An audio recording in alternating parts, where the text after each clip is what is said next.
২০০৯ সালের এই দিনে রাজধানীর পিলখানায় তৎকালীন বিডিআর বিদ্রোহের নামে দেশের ৫৭ জন চৌকস সেনা কর্মকর্তা ও ১৭ বেসামরিক নাগরিককে নৃশংসভাবে হত্যা করা হয়। এ নির্মম, নৃশংস ও ভয়ঙ্কর হত্যাযজ্ঞের মাধ্যমে রচিত হয় বাংলাদেশের ইতিহাসের এক কলঙ্কিত অধ্যায়। ২৫ ফেব্রুয়ারির ক্ষত আজও পীড়া দেয় দেশবাসীকে। বনানীর সামরিক কবরস্থানে রাষ্ট্রপতি ও প্রধানমন্ত্রীর শ্রদ্ধা নিবেদন করেছেন।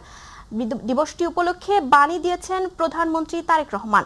তিনি বলেন, ২০০৯ সালের ২৫ ফেব্রুয়ারি রাজধানীর পিলখানায় তৎকালীন বিডিআর বর্তমান বর্ডার গার্ড বাংলাদেশ সদর দপ্তরে সংঘটিত ভয়াবহ সেনা হত্যাযজ্ঞের নেপথ্যে দেশ এবং জনগণের স্বাধীনতা, সার্বভৌমত্ব বিরোধী তৎপরতা বিদ্যমান ছিল।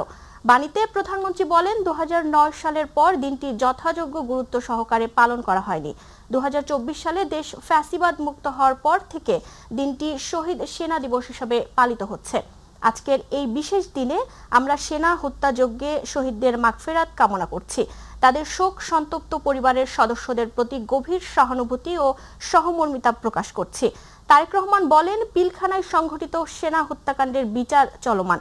বিচারাধীন বিষয় নিয়ে বিস্তারিত কিছু বলার অবকাশ নেই। তবে এই হত্যাযজ্ঞের নেপথ্যে দেশ এবং জনগণের স্বাধীনতা, সার্বভৌমত্ব বিরোধী তৎপরতা বিদ্যমান ছিল।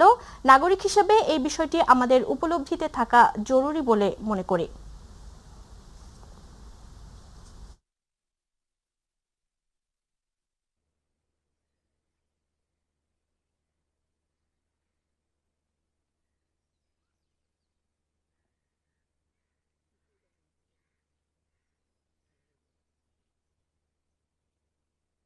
সময় শেষ। রব্বুল আলামিন বাংলাদেশ সশস্ত্র বাহিনীর যত সদস্য দেশে বিদেশে শান্তি মিশনে যে যেখানে যে দায়িত্বে নিয়োজিত আছে, আল্লাহ সবাইকে আসমানি জমিন বিপদ আপদ থেকে হেফাজত করুন। সকলের উপর, সকলের পরিবার পরিজনের উপর রহমত নাযিল করুন। আল্লাহ